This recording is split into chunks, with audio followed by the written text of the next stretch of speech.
Region TV kwoli webale kubanga okyagoberera yona gyosinza okubanga gyotulabira kyokola kya mutawana nnyo gwatambula naffe naddala ku mukutu ogwa Region TV gwa subscribinga kyokola kya mutawana gwatanaba kubanga osubscribinga kirira wansi awo olaba ekigambo subscribe kikwateko kwata kade aka notification aberenga tomisinga nsonga yonna kakati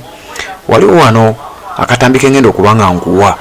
waliwo abeesomye okugamba nti ffe tugenda Mmengo tebogedde lunaku okusinzira ku katambi kengendo okubanga nkuwajjukira olunaku olwajjo twakuwadde ebigambo bya Ssaabasajja Kabaka bye yayogedde bannayuganda bangi babikubyemu ebituli era nga newe twogerera bikyagenda mu maaso n'okubeera nga bannayuganda babuuza ebibuuzo bingi nnyo ku nsonga eno ate ffe sayidi zonna weetuli okubeera nga tuzikuwa kakati waliwo bannayuganda abalabikidde mu katambi kengendo okubanga nkuwa gwe munnanga agoberera omukutu ogwa Region TV bano nga bagamba ffe oba tutya tugenda kubanga tugenda Mmengo mu kwekalakaasa okw'emirembe nga bagamba mu bigambo bye boogera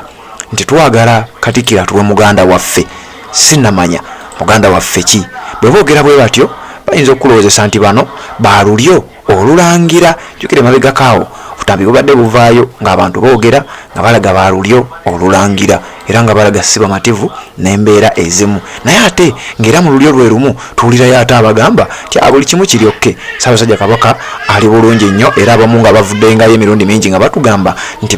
bamuwulizzaako bannayuganda bingi bazze babikubamu ebituli kakati olunaku olwaleero nawano akatambi njagala kakuwa obeere ng'okalaba bano bali mu kuwera nkolokooto bagamba twagala tugende Mmengo era basabye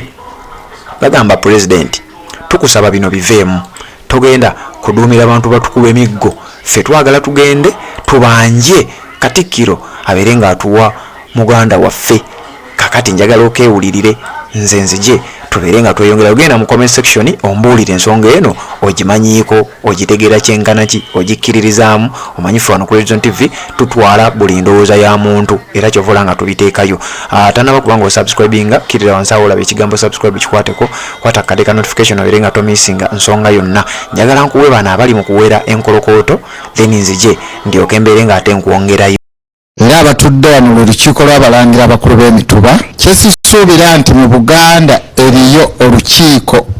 olubasinga kuba lino ly'essiga ebbereberye erikola obwa Buganda nga liddirirwa essiga ly'abataka essiga eryokusatu ly'essiga ly'abaweereza omuli Katikkiro n'abaamasaza n'abalala naye nga lino ly'essiga ebbereberye mu kukolebwa kwa Buganda ekibuuzo kibadde nti ani kizibu abalangira temubeeranga mmwe kizibu bw'okitunuulira mu nsonda eyo oyinza okukiraba bw'otyo naye essiga lino ebbereberye be baana ba Bassekabaka abaagaziya Obuganda buno ng'oggyeko okubutandikawo binyigiriziddwa eky'omukisa omubisi gavumenti ya wakati ekitongole ekiweereza bbo ekikulemberwa Katikkiro kyali Peter Mayiga ate kyekinyigiriza essiga lyekyandibadde kikolera okugeza abalangira bano tebakyalina bifo bye bayita byabwe embuga zaabwe tusaba Mayiga tuwe muganda waffe era twagala tumulabeko era tugenda kugenda Mmengo tukusaba Pulezidenti tewabaawo okutukuba emiggo tewabaawo olutalo lwonna tusaba tugende tubanje muganda waffe mu bulungi guno omulanga ngukubira abaganda Kabaka yatugamba mwegendereze abo abalowooza nti baagala Obwakabaka era ababwogerera ebirungi byokka ebiwoomeranga omubisi gw'enjuki be baagala okumala Obwakabaka bwa Buganda bannanga abaganda mwakuba enduulu temugwanidde kuba nduulu mwandibadde muzabuuza ne mugamba omusajja ono lwakyayogedde bw'atyo Kabaka yali agezaako balaga kubanga emikono misire n'emimwa miggale nti Mayiga mubi kubanga yakyasinza okwogera mu Bwakabaka bwa Buganda yakyasinza okwenyumya nga bw'amanyi ennyo Obuganda naye simanyi Mayiga eyakazaalibwa myaka 5 mwemeka bw'amanyi Obuganda we bwajja kubanga ffe tuli Buganda naye bumanya atya okusinga abalala bonna oba oluli olulangira bigambo nkakasa obiwulidde biibyo abasajja bali mu kuwera enkolokooto ndowooza omanyi kyekitegeeza gwagoberera omukutu ogwa Region TV bagamba tugenda kubanga tutambula tugende Mmengo mu kaweefube waffe obw'okubanja muganda waffe katambi kano katambulidde ku mitimbagano egy'enjawulo era nange njagadde at least wano ku Region TV nkakuleetere naawe okawulire olowooza bano baalulyo lulangira oba abateeseteese oba abawera okubeera nti bagenda kutambula mu mirembe babeere nga bagenda Mmengo mu kugendayo tebagenda kukuba muntu tebagenda kuyomba na muntu bagenda kubeera nga babanja muganda waabwe ngera owulidde bagamba naye njagala okutegeeza nti ebibuuzo era ebitambulira mu nsonga zino katambi kano nkakuwadde oluvannyuma lw'ebigambo ebyabadde ebyolunaku olwajjo ebya Ssaabasajja Kabaka bye twakuwadde byenkakasa nti wabirabye bulungi nnyo newankubadde naawe nja kusaba ogende mu comment section ombuulire gw'oyogerako ki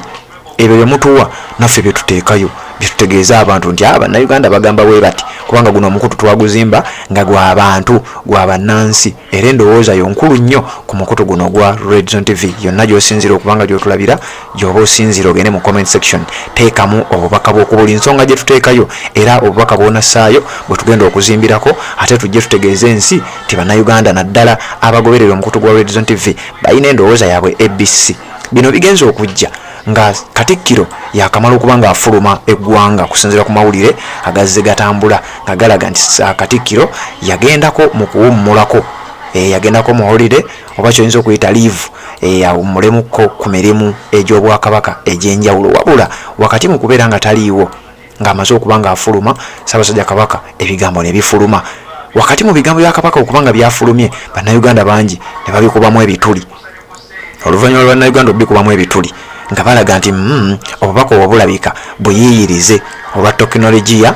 aliwo owa AI oba kyoyinza okuyita artificial intelligence nakunnyonnyodde AI kikyasobola okukola era yatandika atya era bayinza mukozesa batya kakati buli muntu ali entitled ku ndowooza ye buli omu yatuwadde endowooza ye naawe kyenkusaba wano ku mukutu ogwa Red Zone TV ekintu kino okiraba otya akatambi kano ngenda kukakwongera wabula nga sinaba kubanga nkakwongera nga bano bateekateeka oba nga bawera enkolokooto okubeera nga bagenda emmengo mu kutambula kwe bayise okw'emirembe jjukira era bino byonna bigenda okumaaso n'okuba nga bitegekebwa ate era nga mu ngeri y'emu ozze owulira ebigambo Bannayuganda ku mitimbagano egy'enjawulo ate nga nabo bavuddeyo bagamba tugenda kutambula kugenda ku paalamenti.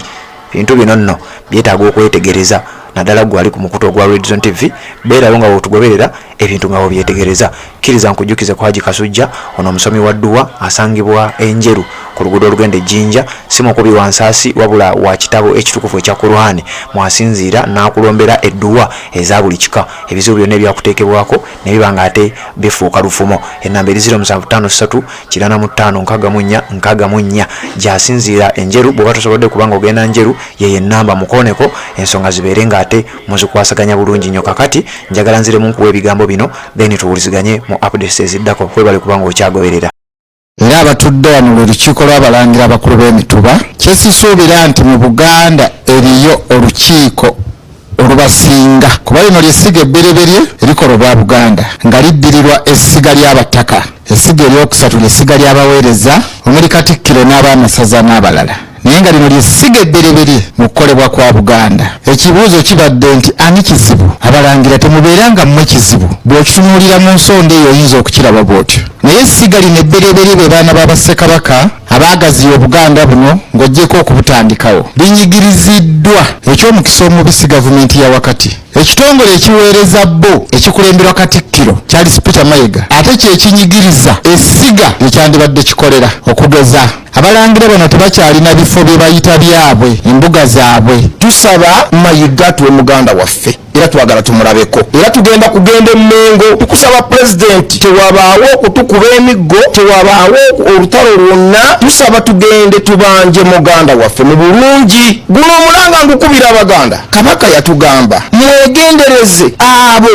abalowooza nti baagala Obwakabaka era ababwogerera ebirungi byokka ebiwoomeranga omubisi gw'enjuki be baagala okumala Obwakabaka